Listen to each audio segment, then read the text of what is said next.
स्वागत है दोस्तों, स्वागत है आप सबका मेरे YouTube चैनल परमिंदर एस्ट्रो ज्ञान पर। मैं यानी परमिंदर सिंह त्रेहन आप सबको नमस्कार करता हूं, आपका स्वागत करता हूं और मेरी वीडियोस को पसंद करने के लिए, मेरे चैनल को सब्सक्राइब करने के लिए, मुझे प्रोत्साहित करने के लिए, मेरा आत्मविश्वास बढ़ाने के लिए और मुझे जो सुझाव आप दे रहे हैं जिससे मैं वीडियो को और बेहतर बना सकूं, इन सब बातों के लिए मैं आप सबका धन्यवाद करता हूं।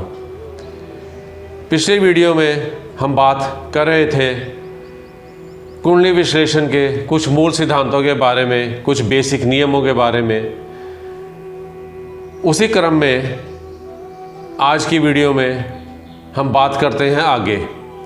पिछले वीडियो में हम बात कर रहे थे कि जातक को व्यक्तिगत तौर पर ज्योतिर्विद के पास जाना चाहिए।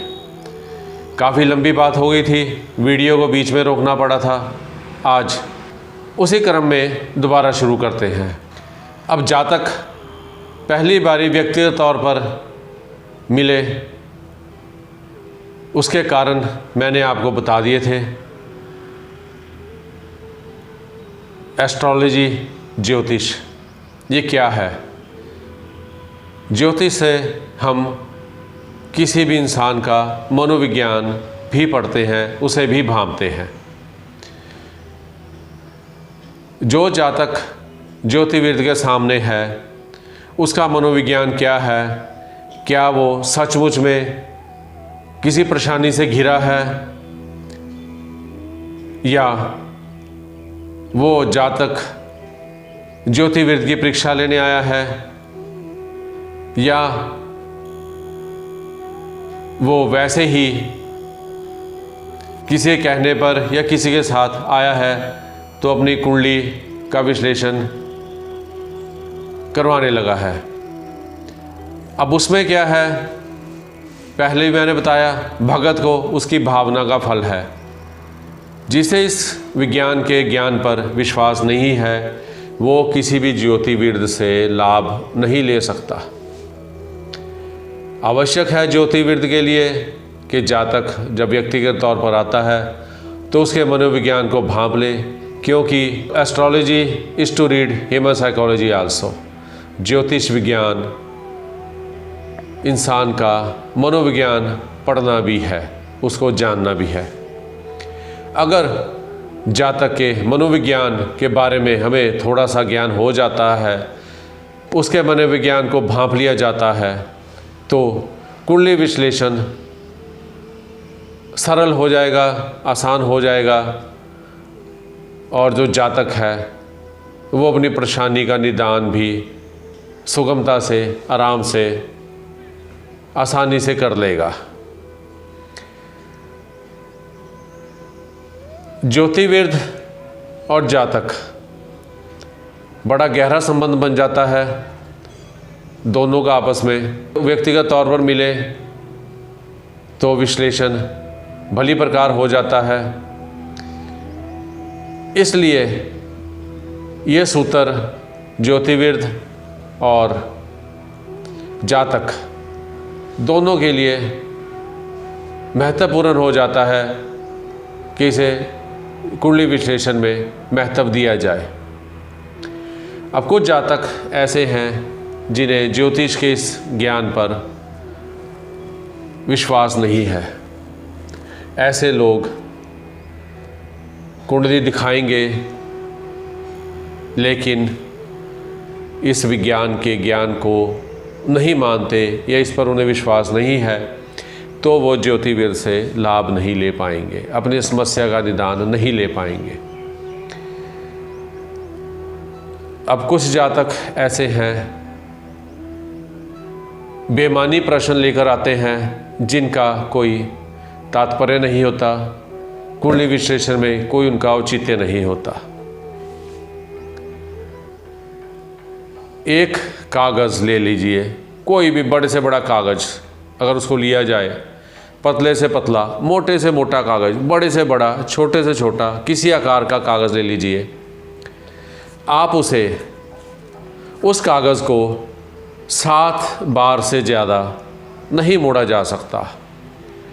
That particular paper can never be fold more than 7 times। अगर बहुत प्रयास किया तो वो 8वें मोड़ के नज़दीक पहुंच जाएगा, थोड़ा सा उसका आकार ले लेगा, लेकिन वो 8वां मोड़ वो कागज़ नहीं ले पाएगा, यानी कि वो 8वीं बाड़ी वो कागज़ नहीं मोड़ा जा सकता। किसी भी आकार का, किसी भी मोटाई का कागज़ आप ले लीजिए, 7 से ज़्यादा बार आप उसे नहीं मोड़ सकते, 8वां मोड़ नहीं दे सकते आप उसे, 8वीं बाड़ी वो कागज़ नहीं मुड़ेगा।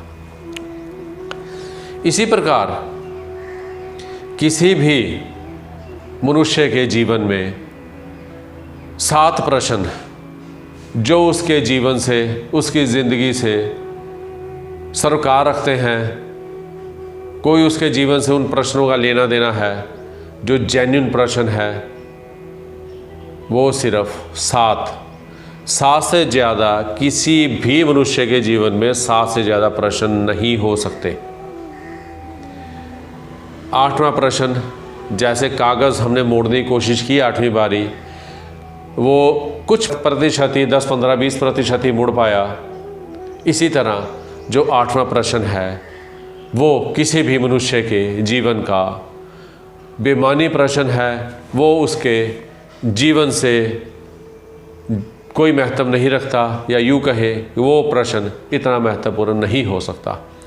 पहला प्रश्न, जातक ने जन्म लिया, उसकी सेहत और उसकी पढ़ाई के बारे में बात करेंगे, बेसिक एजुकेशन के बारे में।